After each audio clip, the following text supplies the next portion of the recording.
حضرت ابو ہریرہ روایت کرتے ہیں، اللہ کے رسول صلی اللہ علیہ وسلم نے فرمایا،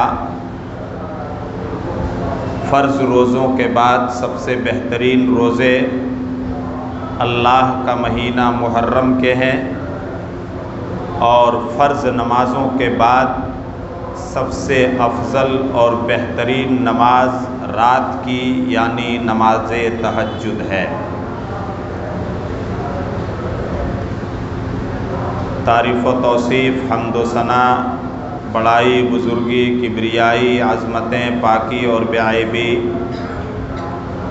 سب اس اللہ رب العالمین ذات واحد اور معبود برحق کے لیے ہیں، جو اپنی ذات و صفات میں اکیلا اور بے مثال ہے۔ وہ تمام تر اختیارات کا مالک ہے، وہ جو چاہتا ہے کرتا ہے۔ آج تک دنیا میں جو کچھ ہوا اور آج جو کچھ ہو رہا ہے اور آئندہ جو کچھ ہوگا، سب اس کی مرضی اور اسی کے فیصلے سے ہوں گے۔ بعدہ درود و سلام اور اللہ تعالیٰ کی بے شمار رحمتیں نازل ہوں تمام انبیاء کرام پر، خاص طور سے جناب محمد الرسول اللہ پر اور آپ کے آل و اصحاب پر۔ اللہم صل وسلم وبارک علی نبینا محمد وعلی آل محمد۔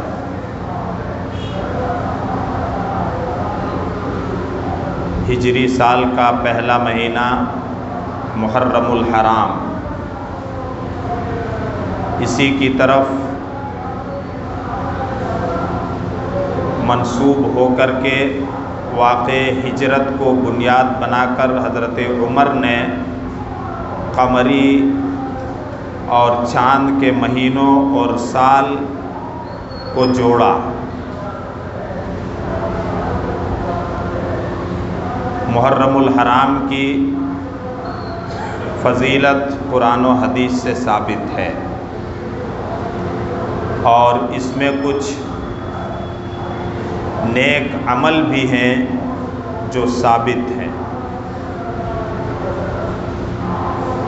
نبی اکرم صلی اللہ علیہ وسلم سے محبت کرنے والے سچے، پکے اور مخلص مسلمان کو ہر حال میں نبی اکرم صلی اللہ علیہ وسلم کی سنتوں کی اتباع اور پیروی کرنے کا جذبہ رکھنا چاہیے اور پیروی کرنا چاہیے، کیونکہ کوئی عمل، کوئی کام چاہے جتنی محنت و مشقت سے کیا جائے اور جتنی جاں فشانی سے اور جان و مال لگا کر کے کیا جائے، اگر رسول اللہ صلی اللہ علیہ وسلم کی سنت سے وہ کام ثابت نہیں تو وہ نیکی کا کام نہیں ہو سکتا۔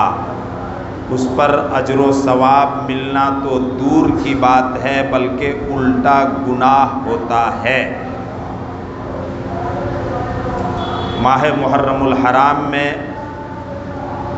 نبی اکرم صلی اللہ علیہ وسلم کی سنت سے جو کچھ ثابت ہے، وہ یوم عاشوراء 10ویں محرم کا روزہ رکھنا ہے، جو نفل ہے۔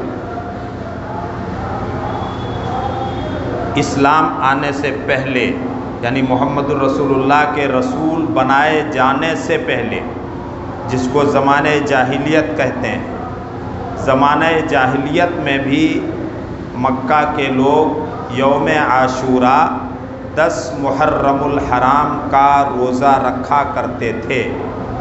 پھر نبی اکرم صلی اللہ علیہ وسلم نبی بنا کر کے بھیجے گئے، اور آپ 13 سال مکۃ المکرمہ میں نبی بنائے جانے کے بعد رہے۔ اس 13 سالہ نبوی زندگی میں بھی آپ نے محرم الحرام کی 10 تاریخ کا روزہ رکھا، اور آپ اپنے صحابہ کو روزہ رکھنے کا حکم دیتے تھے۔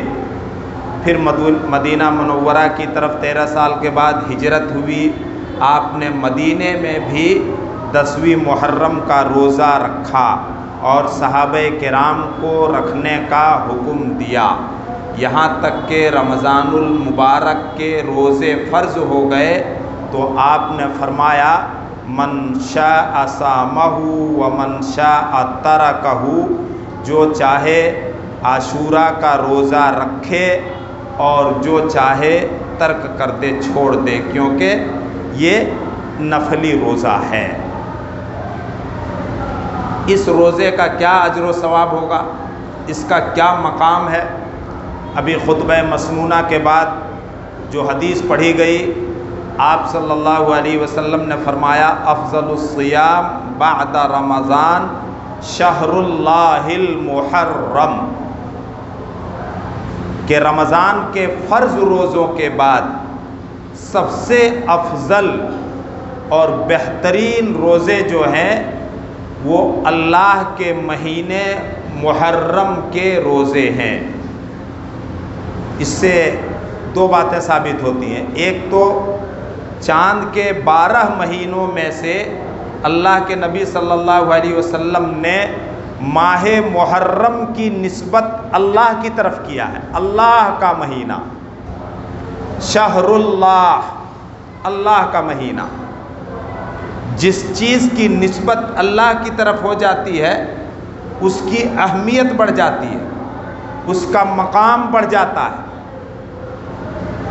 اللہ تعالیٰ نے ماہ محرم کو حرمت و ادب کے 4 مہینوں میں سے ایک مہینہ قرار دیا ہے، جس کے تعلق سے اللہ رب العالمین کا ارشاد ہے فَلَا تَظْلِمُوا فِيهِنَّ أَنفُسَكُمْ، کہ ان 4 مہینوں میں یعنی ذی القعدہ، ذی الحج، محرم اور رجب، جو 4 مہینے حرمت و ادب کے ہیں، ان مہینوں میں اپنے اوپر ظلم نہ کرو۔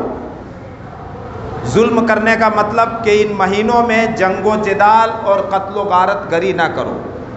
اہل عرب جو جنگوں کے بڑے، ایک طرح سے کہہ لیجئے معمولی باتوں پر ان کے بیچ جنگیں بھڑک اٹھتی تھی، لیکن وہ بھی ان 4 مہینوں میں جنگ و جدال نہیں کرتے تھے۔ اور دوسرا مطلب اس کا یہ ہے کہ ان مہینوں میں، ذی القعدہ میں، ذی الحج میں اور محرم میں اور رجب کے مہینے میں، ان 4 مہینوں میں خصوصیت کے ساتھ گناہ کا ارتکاب کر کے، اللہ کی نافرمانی کر کے اور حرام کام کا ارتکاب کر کے ان مہینوں کی حرمت کو پامال کرتے ہوئے اپنی جانوں پر ظلم نہ کرو۔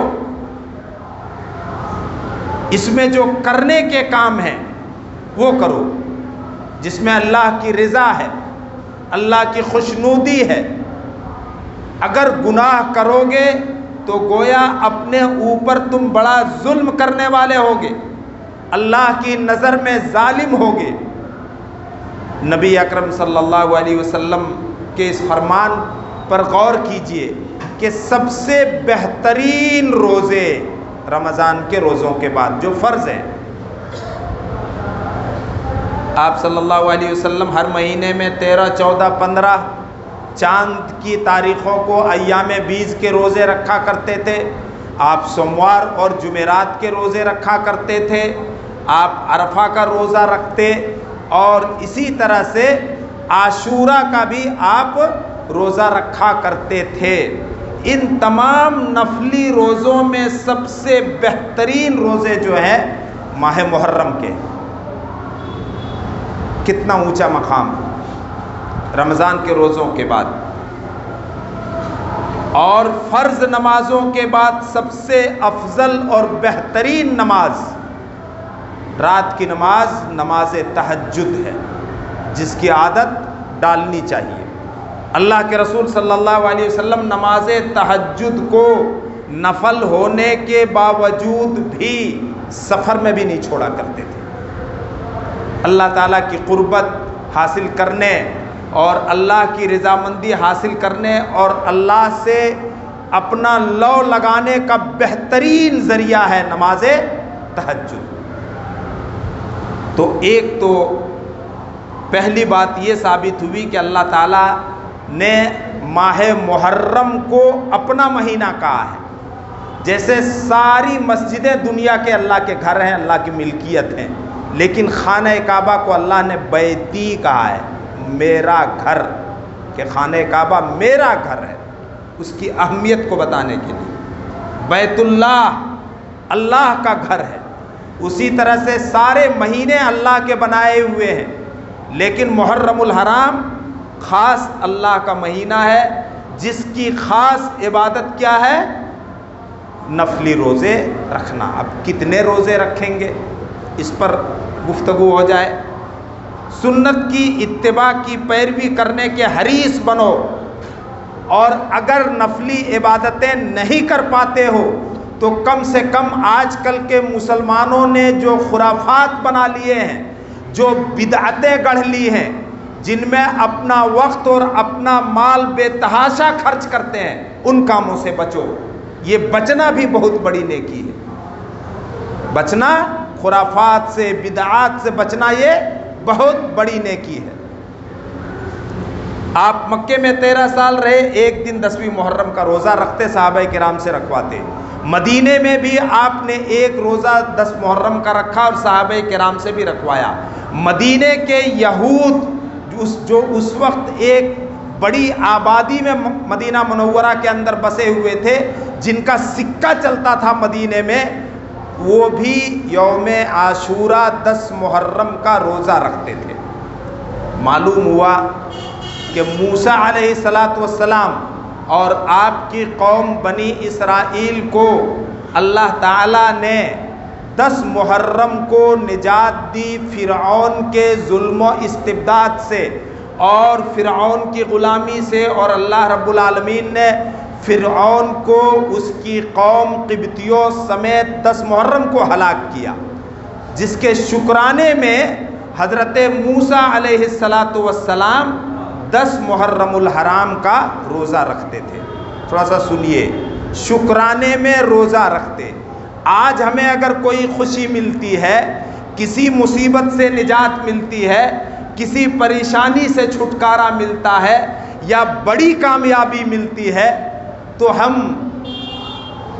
ایسی خرافات اور ایسا ادھم کرتے ہیں کہ اللہ کی پناہ، اللہ کی پناہ۔ حضرت موسیٰ کو اور آپ کی قوم کو اللہ رب العالمین نے فرعون کے ظلم و استبداد سے نجات دیا، فرعونیوں کو ہلاک کر کے، تو اس کے شکرانے میں کیا کیا؟ آپ نے روزہ رکھا۔ روزہ انسان کو سنجیدہ بنا دیتا ہے، باوقار بناتا ہے، اللہ سے قریب کر دیتا ہے، اس کے منہ کی بدبو اللہ کو مشک و عنبر سے زیادہ پسندیدہ ہو جاتا، وغیرہ وغیرہ جو سنتے رہتے ہیں۔ اللہ کے نبی نے فرمایا، ہم اس سلسلے میں موسیٰ کی موافقت اور پیروی کرنے کے تم سے زیادہ حقدار ہیں۔ چنانچہ آپ نے عاشورہ کا روزہ رکھنے کا حکم دیا، اور اسی کے ساتھ ساتھ آپ نے یہ بھی فرمایا کہ یہود کی مخالفت کرو۔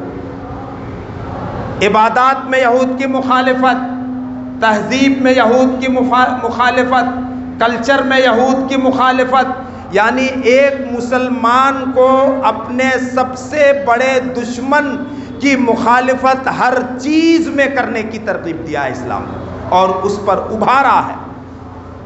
آپ نے فرمایا، خالف الیہود صوموا التاسع والعاشر، یہود کی مخالفت کرتے ہوئے 9 محرم الحرام اور 10 محرم الحرام کے روزے رکھو، یعنی 2، وہ 1 رکھتے تھے، تم 3 روزے رکھو۔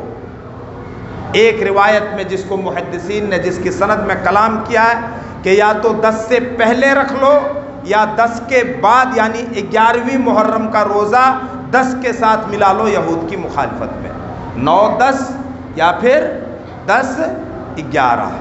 اب اہل علم نے، جن میں امام ابن قیم، امام ابن تیمیہ وغیرہ کا جو فتویٰ ہے کہ سب سے اچھا طریقہ یہ ہے کہ محرم میں 3 روزے رکھے جائیں، سب سے اچھا کیا ہے؟ نفلی عبادت ہے، 3 روزے ہو جائیں گے نفل، بہت اچھی بات ہے۔ 9 10 اور 11، یہ سب سے اونچا درجہ ہے۔ یہود کی مخالفت بھی ہو جائے گی اور 3 روزے بھی ہو جائیں گے، 9، 10 اور 11، اور اس کے بعد کا درجہ یہ ہے کہ 9 اور 10 محرم الحرام کا روزہ رکھا جائے، 2 روزے ہو جائیں گے، یہود کی مخالفت بھی ہو جائے گی۔ اور سب سے کمزور اور ادنا درجہ یہ ہے کہ کم سے کم 1 روزہ یعنی 10 کا رکھ ہی لے، یہ سب سے کمزور درجہ ہے۔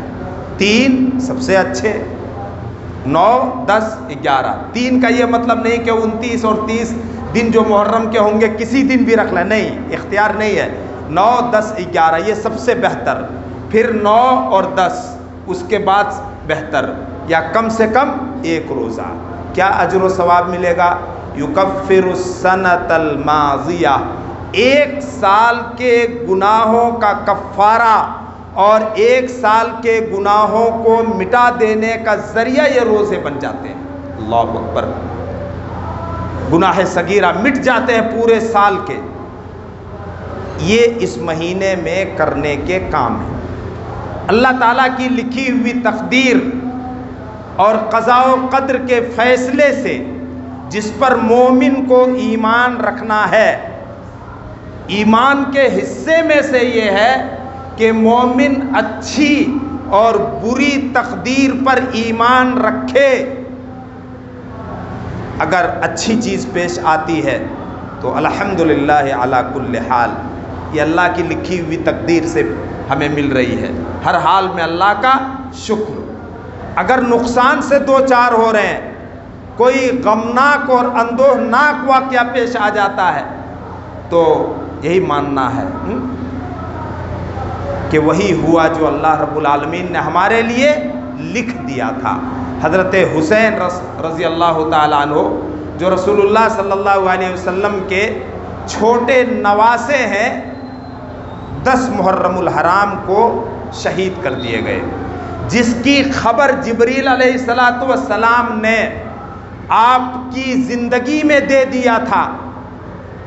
حضرت جبریل نے ایک دن فرمایا، آپ اپنے اس نواسے سے بڑی محبت کرتے ہیں؟ کہا ہاں، جس سے محبت کرنا ایمان کی علامت ہے۔ اللہ کے نبی نے ایک موقع کے پر فرمایا کہ جو میرے دونوں نواسوں سے محبت کرے، حسن و حسین سے، اس نے مجھ سے محبت کی، اور جس نے میرے دونوں نواسوں سے بغض و دشمنی رکھی، اس نے مجھ سے بغض اور دشمنی رکھی۔ بھلا کون ایسا بد نصیب مسلمان ہوگا جو رسول سے دشمنی مول لے، آپ کے دونوں نواسوں سے دشمنی کر کے؟ جبریل نے خبر دی، آپ اپنے اس نواسے سے محبت کرتے ہیں؟ کہا ہاں۔ کہا آپ کی امت کے لوگ، آپ کی امت کے لوگ اس کو شہید کر دیں گے، اگر آپ کہیں تو میں اس میدان کی مٹی لا کر کے دکھا دوں۔ حضرت جبریل نے کہا وہ میدان کربلا ہے۔ اللہ کی لکھی ہوئی تقدیر سے حضرت حسین کی شہادت کا واقعہ اسی دن پیش آیا۔ اللہ کے رسول نے کوئی ماتم کا حکم نہیں دیا، قتل کرنے والوں پر کوئی لعنت ملامت کرنے کا حکم نہیں دیا، اور اس سے پہلے حضرت علی شہید کیے گئے، فجر کی نماز کے لیے آ رہے تھے۔ حضرت عثمان شہید کیے گئے، حضرت عمر فجر کی نماز پڑھاتے ہوئے شہید کیے گئے۔ لیکن کسی کی شہادت کے دن کو ماتم کا دن، تعزیے کا دن اور سوگ منانے کا دن اس امت نے نہیں بنایا۔ کیا پتہ چلا؟ حضرت حسین رضی اللہ تعالی عنہ کے واقع شہادت کے دن کو 10 محرم الحرام کو تعزیہ داری کا دن، ماتم کا دن اور سوگ کا دن منانا یہ اسلام سے ثابت نہیں، یہ نیکی کے کام نہیں ہیں، یہ خرافات ہیں، یہ بدعات ہیں، جس پر اللہ کے رسول نے یہ فرما دیا ہے کہ کسی نے اگر کوئی ایسا کام کیا جس پر ہمارا حکم نہیں تو وہ اللہ کے یہاں قابل قبول نہیں ہوگا۔ بلکہ اللہ کے رسول صلی اللہ علیہ وسلم نے یہاں تک دھمکی دی، من لطم الخدود وشق الجیوب ودعا بدعوت الجاہلیہ فلیس منا۔ وہ ہم میں سے نہیں ہے۔ یہ بہت خطرناک فرمان ہوتا ہے نبی کا، یعنی اس کا مجھ سے کوئی تعلق نہیں، اس کا اسلام سے تعلق نہیں، اس کا نبی کی سنتوں سے تعلق نہیں۔ جو کسی کی وفات پر ماتم کرتے ہوئے اپنے چہروں پر تھپڑ مارے، اپنے گریبان کو چاک کرے، سینہ کوبی کرے اور جاہلیت کی پکارے، یعنی اسلام سے پہلے جس طرح سے مردوں پر پکار کر اس کے کارنامے یاد کر کے دہاڑے مار کر کے رویا کرتے تھے، اگر یہ تینوں کام میں سے کوئی کرے کسی کی موت پر تو فلیس منا، اس کا ہم سے کوئی تعلق اور جوڑ نہیں ہے۔ میرے بھائیوں اور دوستو، اتباع سنت کی پیروی میں، محمد الرسول اللہ صلی اللہ علیہ وسلم کی اتباع اور سنت کی پیروی میں یوم عاشورہ کا روزہ اور یہود کی مخالفت کے لیے 9 کا روزہ ملا لیجئے یا پھر 11 کا ملا لیجئے۔ سب سے اچھا تو یہ ہے کہ 3 روزے رکھ لیں، اور اگر 3 نہیں رکھتے ہیں تو 9 اور 10 کا روزہ رکھ لیں۔ کل 9 محرم الحرام ہے اور پرسوں 10 محرم الحرام یوم عاشورہ کی تاریخ ہوگی۔ اگر خدا نخواستہ نفلی روزہ ہے نہیں رکھتے ہیں تو کم سے کم محرم کی خرافات سے بچیے، محرم کی بدعتوں سے بچیے، اور اس راہ میں مسلمانوں نے جو اپنا وقت اور اپنا مال بے تحاشا خرچ کرنے کو دین سمجھ لیا ہے اور ثواب کا کام سمجھ لیا ہے، اس کو سمجھیے۔ اس واقعے نے اور اس سوچ نے مسلمان کو 2 کھانے میں بانٹ دیا، 2 پھاٹ کر دیے، اور مسلمانوں کی طاقت اس کی وجہ سے کمزور ہو کر کے رہ گئی ہے۔ اللہ رب العالمین اس امت کو صحیح سمجھ عطا کرے، امت کو صحیح سمجھ عطا کرے، امت کو رسول اللہ کی سنتوں پر عمل کرنے کی توفیق دے، اور اللہ رب العالمین اپنی مرضیات پر چلائے اور ان تمام کاموں سے بچائے جو خرافات کے اور بدعات کے اور شرک و کفر کے کام ہیں۔ بارک اللہ لنا ولکم فی القرآن الحکیم ونفعنا وإیاکم بالآیات وذکر الحکیم۔